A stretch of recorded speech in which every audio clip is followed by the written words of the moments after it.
al-manhaj, at-tariqah, dan al-uslub. Itu adalah padanan dari metode dalam bahasa Indonesia.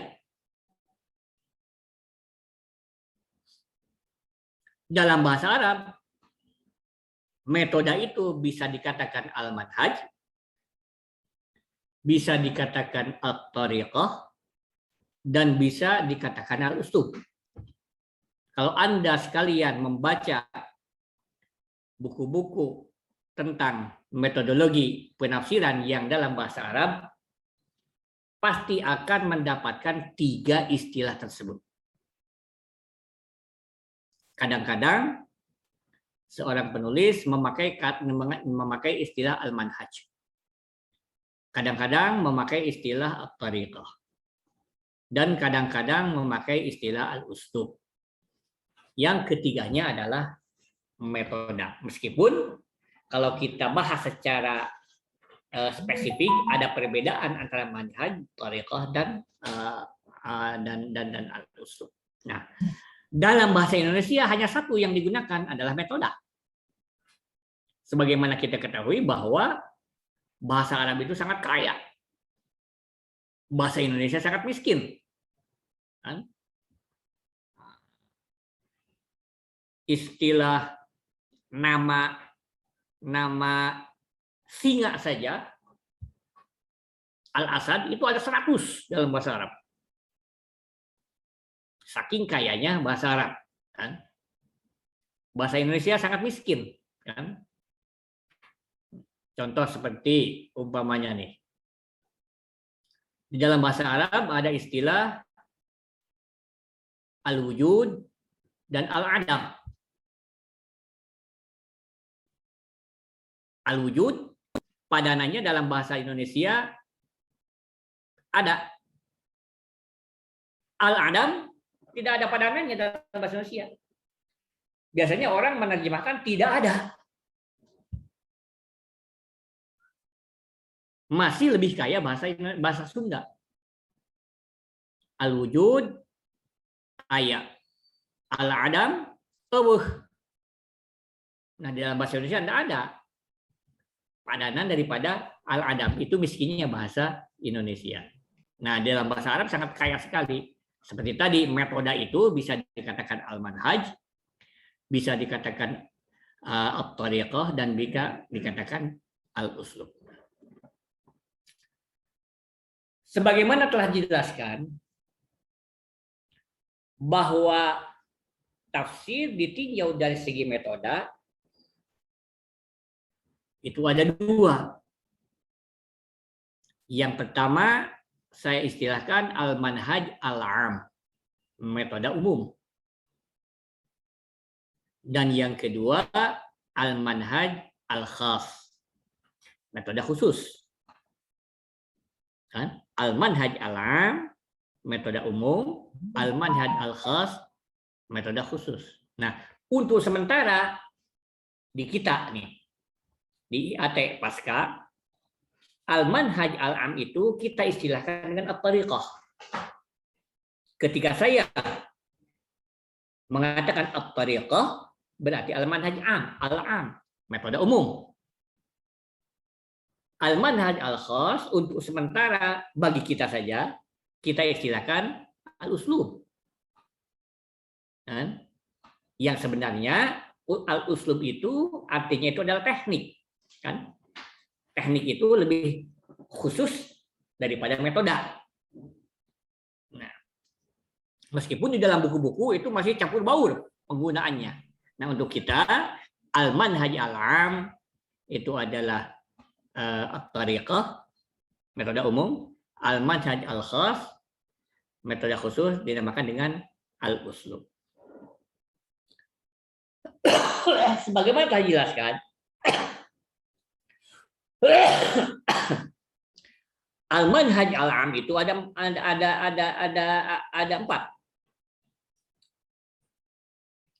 Yang pertama,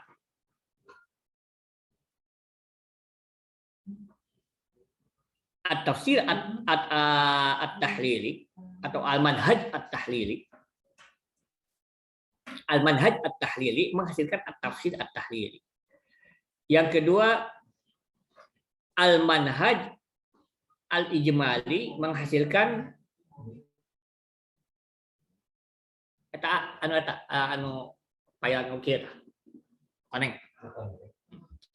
al-manhaj al-ijmali menghasilkan at-tafsir al-ijmali.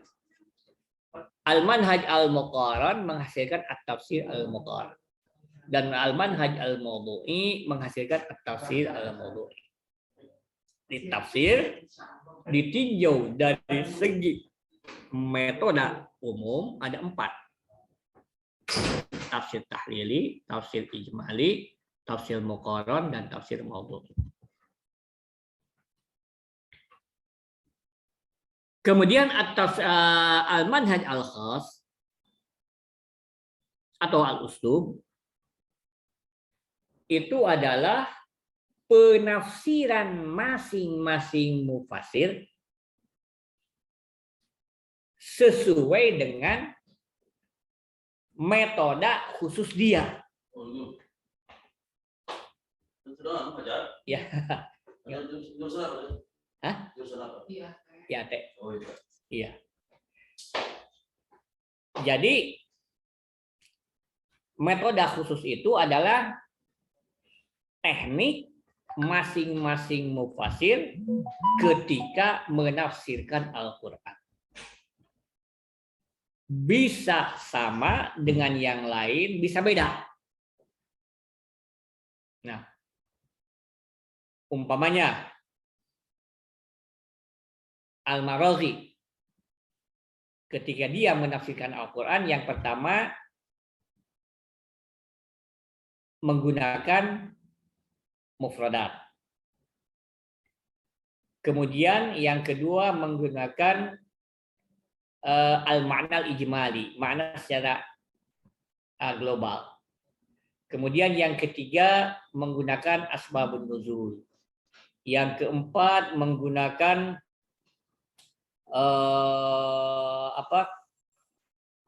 korelasi atau apa korelasi teh?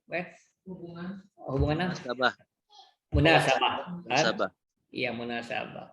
Kemudian menggunakan Al-Qur'an, menggunakan as-sunnah, menggunakan Israiliyat, menggunakan macam-macam lah ya.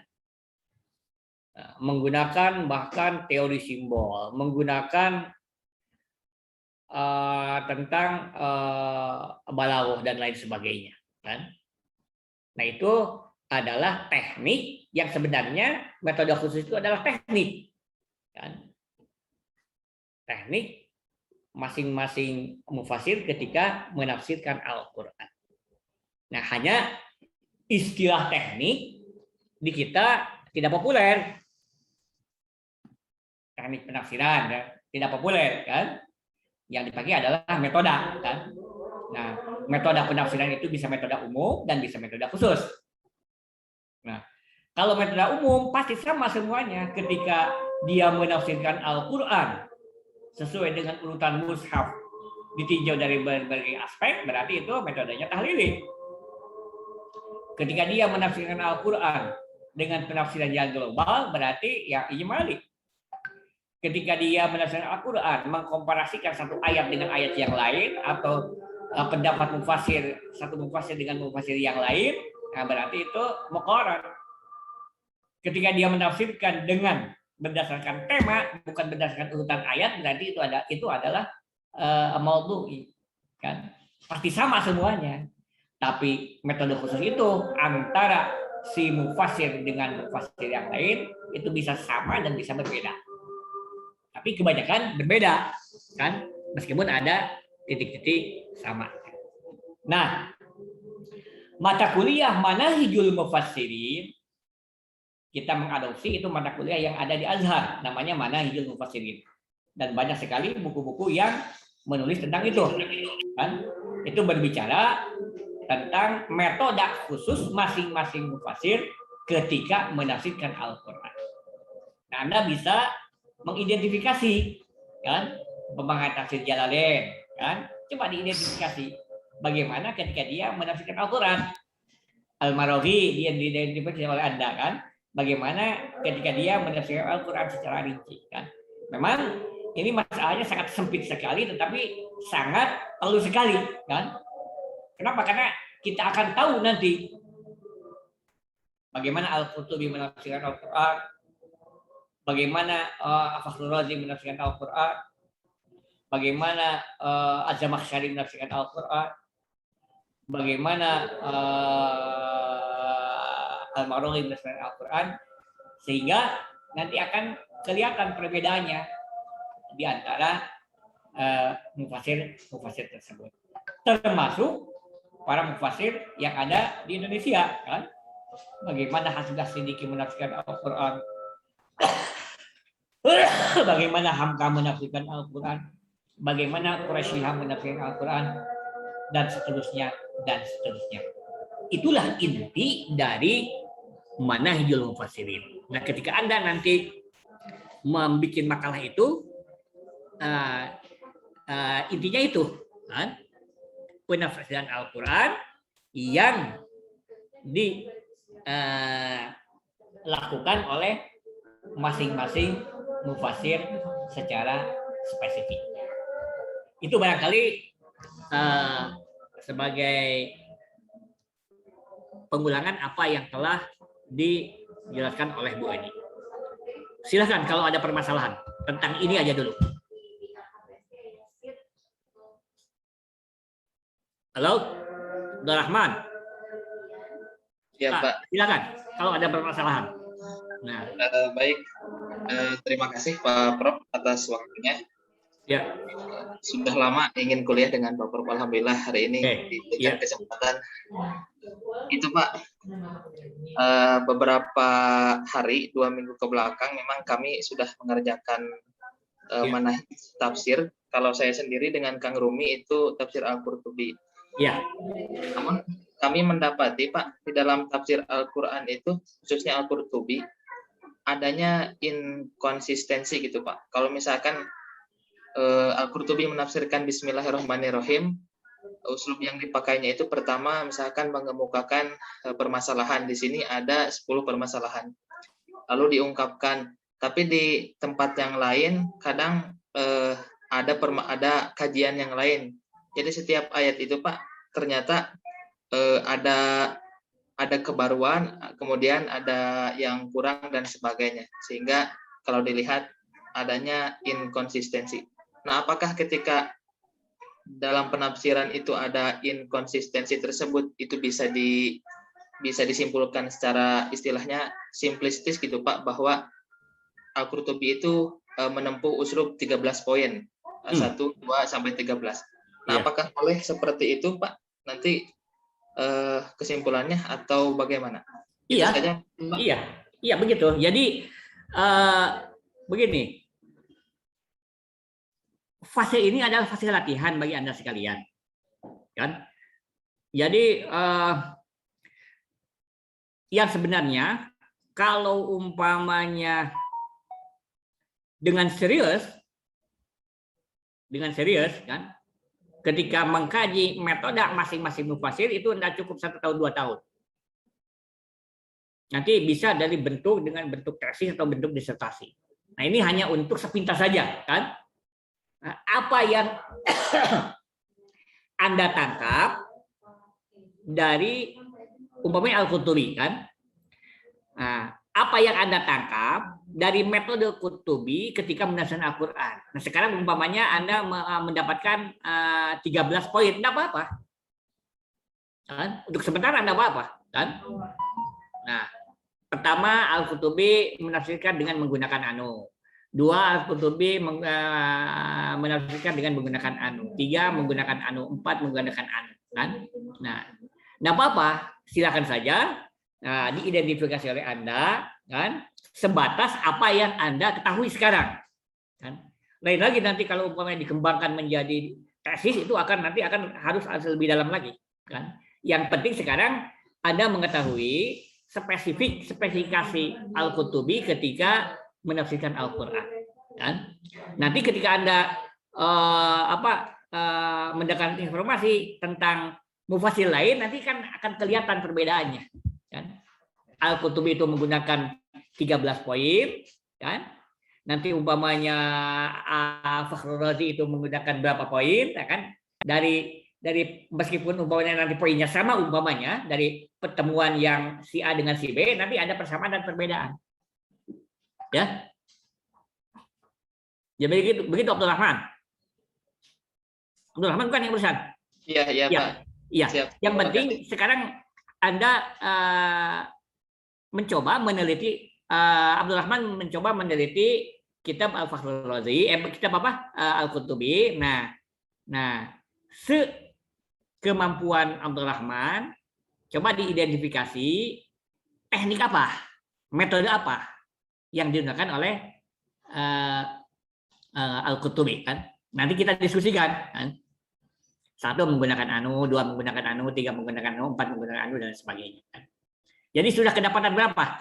Ada berapa Al-Qutubi? Untuk sementara baru itu, Pak. Ada 13 ya? Ya, 13 poin. Iya. Bagus, sudah bagus ya itu. Sudah 13 ya. Iya. Yang lain. Nah, karena Al-Qurtubi itu dia menafsirkan Al-Qur'an mulai dari Al-Fatihah sampai dengan An-Nas, maka sudah bisa ditebak bahwa dia tafsirnya adalah tafsir tahlili. Kan? Tidak usah diteliti lagi, kan? Nah, itu sudah bisa dipastikan bahwa dia adalah tahlili. Ya. Karena dia ahli di dalam fikih, kemudian orientasi atau penekanan tafsirnya itu terhadap fikih, kan? Dominasi penafsirannya itu terhadap fikih, maka dia dikatakan sebagai at-tafsir al-fikhi dari segi corak atau penekanannya. Tapi yang dibahas oleh Abdul Rahman bukan corak dan bukan sumber, tetapi metode, ya, supaya kita mengetahui bagaimana perbedaan satu metode, satu mufassir dengan mufassir yang lain.